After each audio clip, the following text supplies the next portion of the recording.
given, that is 6x, correct? And the quantity B, how much given? 7y. And A, B, C, I'll write on the option in between.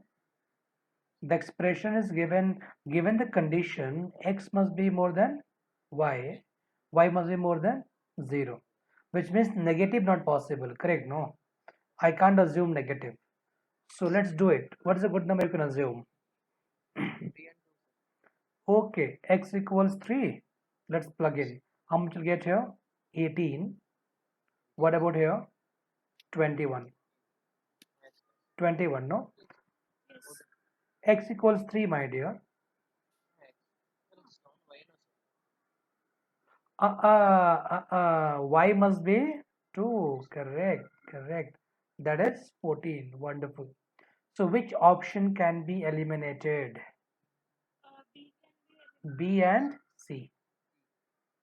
Correct? Yeah. Because A is greater, no, as of now. See, with this assumption, I got the quantity A is greater. So B and C eliminated. So what other number we can put it? X equals 8. Y equals 7. Wonderful. So how much will get this side? 48 here and 49. Great. So what happens now in this case? Quantity B is greater, which means A also got eliminated. What is my answer? D. Manasvi, you got clean bold, isn't it? You marked A option, right? A is wrong answer. The answer is D. That's why I'm telling you this. This is the art of choosing the right assumption, right? So assumption is very important. What you are choosing it to eliminate the options. If not able to eliminate the options, which means that is your answer. Tell me, Manasvi.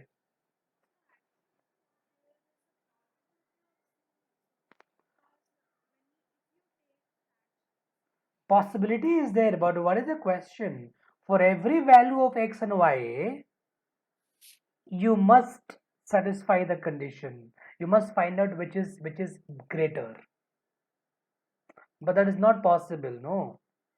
For every value of x and y, it's not possible I can find out which is greater.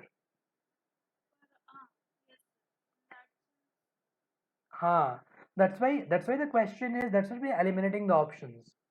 We do not know the value of x. What I can put any number, positive number. I can put any positive number for y, right? So the comparison, I cannot say with the 100% assurity that this is my answer. Correct? Because for every value of x and y, you should find the answer.